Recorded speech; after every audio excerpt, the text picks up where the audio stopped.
Welcome to Jean-Pierre Houdin's Theories.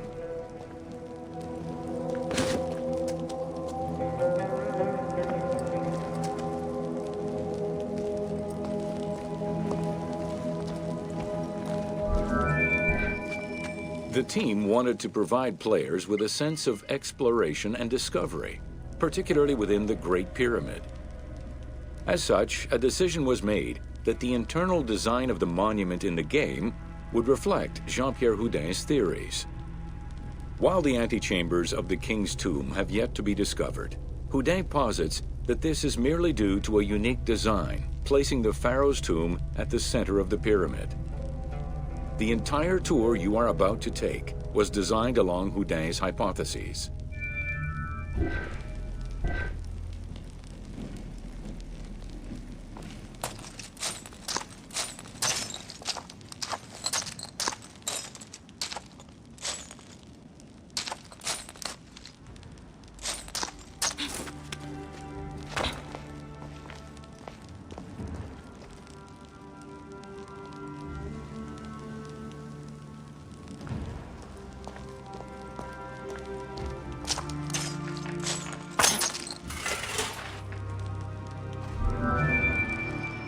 While respecting Houdin's hypothesis as to the general layout of the antechambers, the team wanted the contents to enhance the game experience. In regular royal tombs, the antechambers were filled with all the material goods needed by the pharaoh in the afterlife. To support the feelings of discovery and awe, the art team created a unique and fantastical treasure in this second antechamber.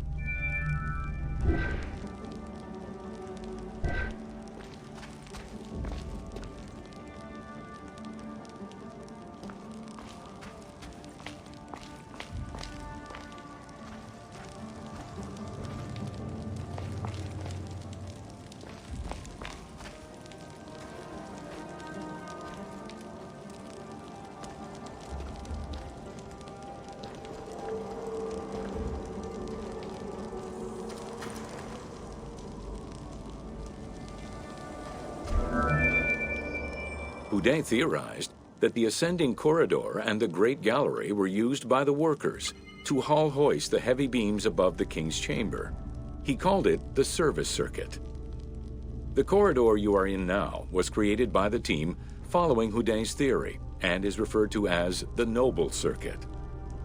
It is through this corridor that the wooden sarcophagus containing the pharaoh's mummy would have been transported to its final resting chamber.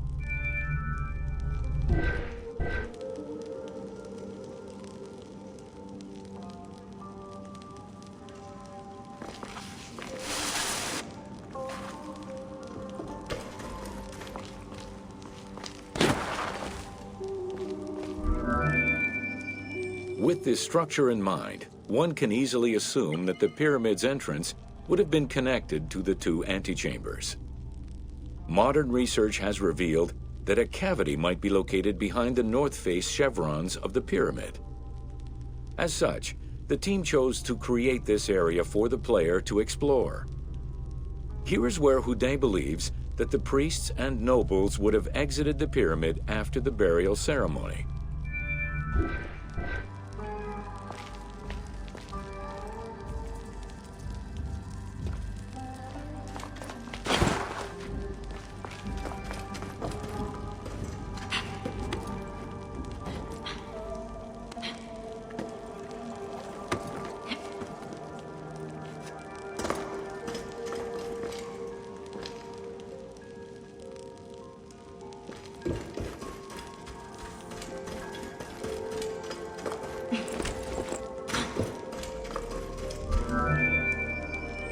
Many theories regarding the construction of the Great Pyramid rely on the usage of external ramps.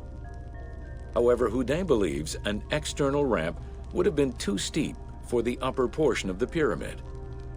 This is why he posits that there were two ramps: an external ramp for about half of the height of the pyramid, which then became an internal ramp for the second half.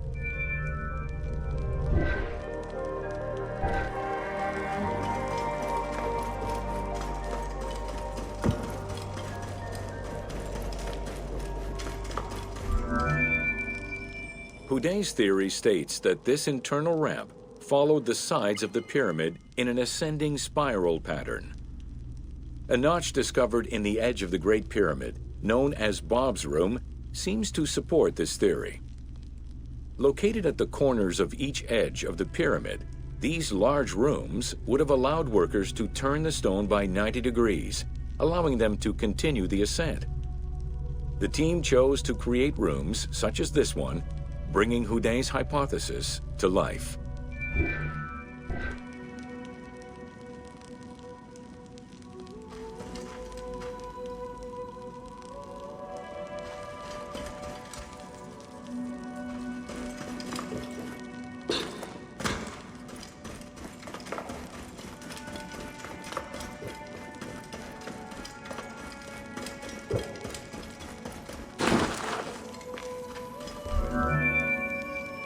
This long corridor was the first section of the ascending internal ramp.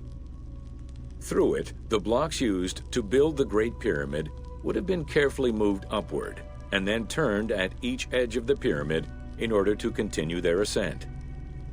Though the team only created the main ramp for the game, Houdin posits that this ramp had 2 levels, allowing workers to return safely to the bottom thanks to an additional corbelled upper section.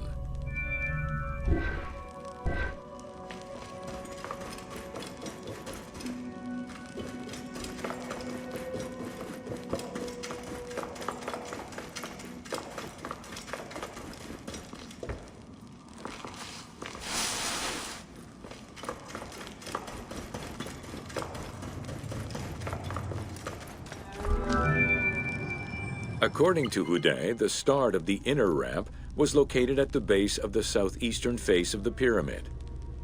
This location would have been the junction point of the external and internal ramps. Below us, workers would have built the lower part of the pyramid with the external ramp before eventually switching to the internal ramp for the middle and upper sections of the pyramid. At that time in the process, they could have reused the material of the external ramp to fill the center of the pyramid, hauling the stones in through the internal ramp.